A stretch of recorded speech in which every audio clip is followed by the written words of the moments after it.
श्री अमानतुल्लाह खान जी। अध्यक्ष जी, मैं आपका शुक्रिया अदा करता हूं कि इतने अहम मुद्दे पर आपने मुझे बोलने का मौका दिया। आज पूरे मुल्क के अंदर गौरक्षा के नाम पर, मजहब के नाम पर जिस तरह से कत्लेआम किया जा रहा है, ये बड़ा अफसोसनाक है। 63 केसेस अभी तक भीड़ के जरिए 63 केसेस हुए, जिसमें से 62 केसेस तब से हुए तब से नरेंद्र मोदी जी की सरकार आई है। 28 लोग इसके अंदर 28 लोगों का इसके अंदर कत्ल किया गया, जिसमें से 24 मुसलमान हैं और बाकी दलित हैं। और ये बड़े अफसोस का मुकाम है कि आज सिर्फ इतना सा कह देना कि गौरक्षा के नाम पर किसी की हत्या बर्दाश्त नहीं की जाएगी, या आज जिस तरह से प्रधानमंत्री जी ने बयान दिया, ये काफी नहीं है। अभी 22 जून को जुनैद का जिस तरह से ट्रेन के अंदर हत्या हुई, मैं 2 दिन पहले उसके घर गया था। जुनैद हाफिज था, उसने 21 तारीख को अपना कुरान शरीफ तरावी पूरा की। उसके बाद उसका एक भाई हाशिम और जुनैद दोनों दिल्ली आए, उनके 2 दोस्त उनके साथ थे। दोनों ने पहले जामा मस्जिद गए, वहां से कुछ शॉपिंग की, उसके बाद सदर बाजार गए, वहां से शॉपिंग की, फिर वहां से ईएमयू ट्रेन के अंदर वो वापस अपने घर की तरफ जा रहे थे। बल्लभगढ़ में उनका घर है, बल्लभगढ़ में एक गांव है, उसके अंदर उनका घर है। वहां जैसे ट्रेन में थे, ट्रेन में बैठे हुए थे, तो ओखला सब्जी मंडी स्टेशन के पास 25 से 30 लोग उसके अंदर बैठे। बैठने के बाद वो उनके पास गए, बदतमीजी करने लगे, कहने लगे भाई सीट छोड़ो, कटवो सीट छोड़ो, मुसलमानों सीट छोड़ो।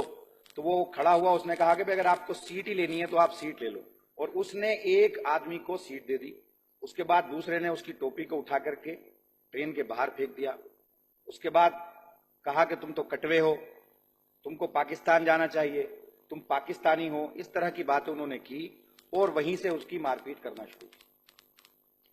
उनको मारते रहे, बल्लभगढ़ तक उनको मारते रहे। बल्लभगढ़ में जाने के बाद उसने अपने भाई जो शाकिर है, जो गंभीर रूप से इंजर्ड हुआ, आज अपोलो के अंदर, मैंने उसको एडमिट कराया 2 दिन पहले जाकर के, वो अपोलो में एडमिट है। वो वहां से अपने भाई का सामान लेने के लिए आया। जब उसे पता लगा ट्रेन नहीं रुकी तो वो ट्रेन में चढ़ गया। तो इन दोनों भाइयों ने जो ट्रेन के अंदर थे, जुनैद और उसका भाई हाशिम, इन दोनों ने ट्रेन से बाहर उतरना चाहा, लेकिन पूरी भीड़ ने, ट्रेन के सारे लोगों ने उनको बाहर नहीं उतरने दिया। किसी न तरह से वो शाकिर जो बाहर था, जो गांव में ही था, वो ट्रेन के अंदर चढ़ गया।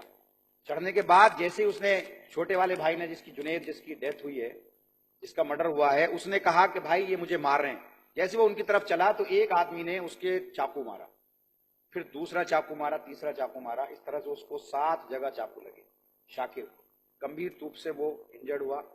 3 चाकू जुनैद को मारे गए और उसको ऐसी जगह चोट मारी गई जिसके बाद वो वहीं पर उसी वक्त उसने दम तोड़ दिया।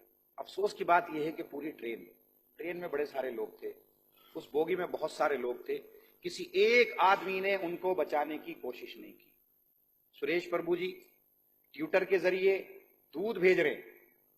ट्रेन में अगर किसी को दूध की जरूरत है, किसी बच्ची को दूध की जरूरत है, तो ट्विटर के जरिए वो दूध तो भेज रहे हैं, लेकिन 1 से 1.5 घंटा, 2 घंटा 4 बच्चों को ट्रेन के अंदर मारा गया, उसने चेन भी खींची, कोई एक आदमी उनको बचाने के लिए नहीं आया। क्यों? क्या वो मुसलमान थे सिर्फ इसलिए? आज पूरे मुल्क का मुसलमान ये कहने पर मजबूर है, क्या 1947 में जब मुल्क का बंटवारा हुआ था, हम नहीं गए? क्या हमने गलती की? क्या ये मुल्क हमारा नहीं है? क्या इस मुल्क की आजादी में हमारा हिस्सा नहीं है? आज ये हर मुसलमान आज ये कहने पर मजबूर है, क्या मुसलमान होना गुनाह है? आज मुसलमान होने की वजह से जगह जगह भीड़ इकट्ठा करके आरएसएस और बीजेपी के लोग जो है कत्लेआम मचा रहे हैं, ये तो गलत है, ये तो सरासर गलत है। 1857 का गदर याद किए, जब वहां पर 85 लोगों को पहली मर्तबा, जब मेरठ के अंदर 85 लोगों को फांसी दी गई थी, उसमें 49 मुसलमान थे, एक भी आरएसएस, बजरंग दल, विश्व हिंदू परिषद का आदमी नहीं था।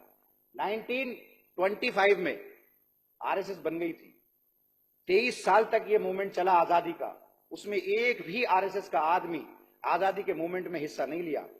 1942 में जो इनके एक बड़े लीडर है अटल बिहारी वाजपेयी जी, जब ये तहरीक चल रही थी कि अंग्रेजों भारत छोड़ो अभियान चल रहा था, उस वक्त में आगरा से कुछ लोगों को गिरफ्तार किया गया।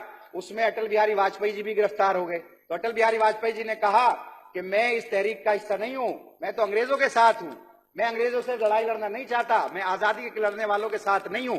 उन्होंने एफिडेविट दिया। एफिडेविट देने के बाद उनकी जमानत हुई, जेल से छोड़ा गया। ऐसे ही एक मर्तबा आगरा के अंदर अंग्रेज हुकूमत का झंडा जलाया गया, जिसमें एक मुसलमान भाई था, एक हिंदू भाई था। उनके खिलाफ गवाही देने वाले अटल बिहारी वाजपेयी थे। ये सेशन कोर्ट का ये जजमेंट है। उसमें कहा गया जिस आदमी ने इन दोनों के खिलाफ गवाही दी, इस बुनियाद पर इनको गिरफ्तार किया गया, उस आदमी का नाम अटल बिहारी वाजपेयी है, जो आरएसएस से ताल्लुक रखता है। आज ये लोग हमको प्रमाण दे रहे हैं कि हम हिंदुस्तानी हैं, हम देशभक्त हैं।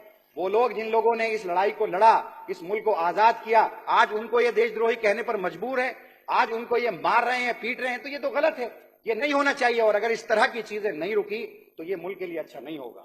इस मुल्क में आज बताइए आप, क्या ये इस हालत में है कि 25 करोड़ मुसलमानों को इस मुल्क से हटा दिया जाए या भेज दिया जाए?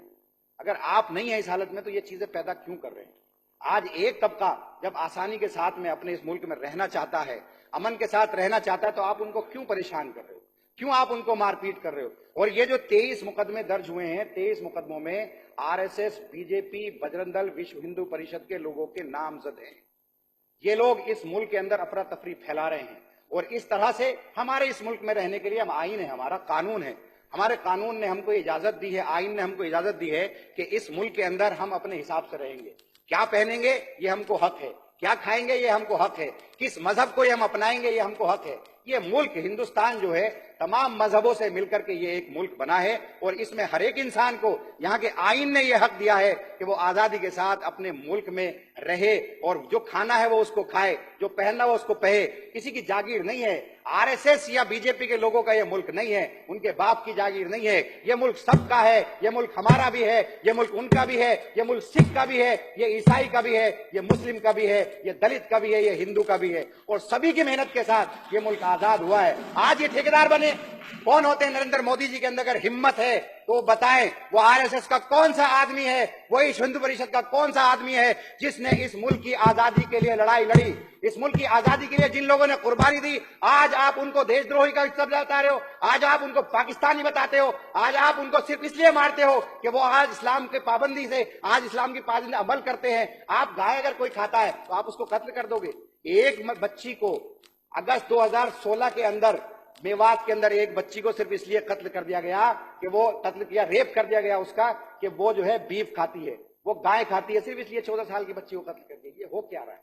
नरेंद्र मोदी जी आज सिर्फ ये स्टेटमेंट देना, रक्षा के नाम पर हत्या नहीं की जाएगी, बर्दाश्त नहीं की जाएगी, इससे कुछ नहीं होता। इन्हीं के लोग तो हत्या कर रहे हैं, इन्हीं के लोग तो मार रहे हैं, इन्हीं के लोग तो भीड़ में जमा होकर के कत्लेआम मचा रहे हैं। इस मुल्क का आज इन्होंने इतनी नफरत पैदा कर दी, इस मुल्क के अंदर वोट के नाते इस मुल्क के अंदर इतनी नफरत पैदा कर दी कि आज वो इनसे संभल नहीं रही है, आज वो आदमी इनसे कंट्रोल में नहीं आ रहे। गौ रक्षा के नाम पर मुसलमानों का कत्लेआम करो, गौ रक्षा के नाम पर मुसलमानों को मारो, तो ये तो गलत है। किसी एक जाति के लोगों को, किसी एक मजहब के लोगों को आप मुस्तकिल टारगेट करते रहो तो ये अच्छी बात नहीं है। इन्हीं बातों के साथ मैं अपनी बात को खत्म करता हूं। शुक्रिया।